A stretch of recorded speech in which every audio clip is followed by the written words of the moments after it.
The GSD takes issue with the criteria used to assess an applicant for disability benefits.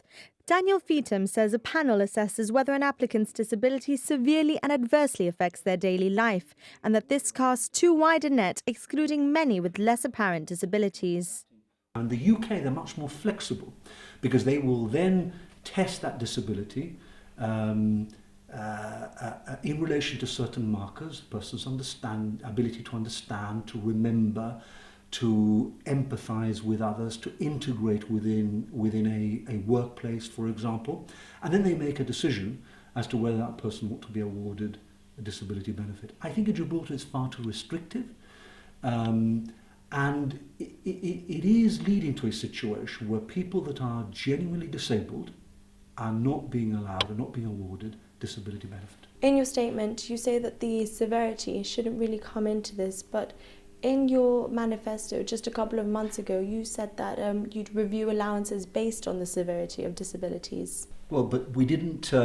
We weren't talking about the same thing. In the UK, the allowance and the benefit system there is based on the severity, but that's different to the test here when somebody's awarded disability benefit, which is it's got to severely adversely affect your daily life. And we say, well, that's an additional, very restrictive, very high threshold, which is unfair and unjustified, and in fact has the capacity and the capability for creating very significant injustice for people with severe disabilities. You say you want greater transparency, but how would you actually achieve this? I think that proper reasons ought to be given to people.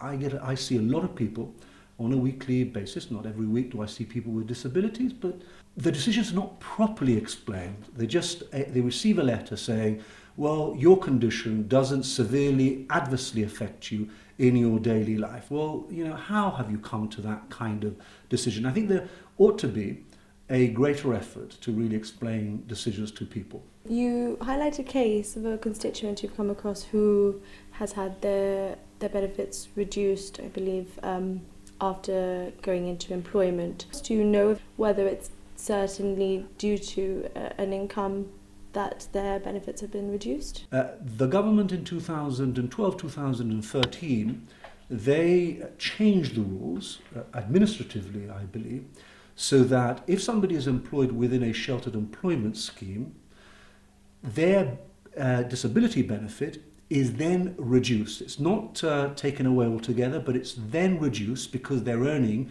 a wage through the employment sheltered scheme. Now, in the United Kingdom, for example, these are not reduced when somebody's employment. In fact, they've got nothing to do with whether somebody's employment, part-time employment or anything else.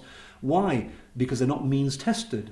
They are provided to people with disability, with significant disabilities, in order to help them with their independent living.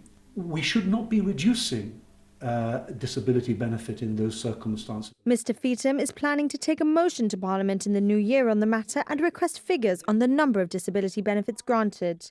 The opposition MP is also calling on the government for sheltered employment.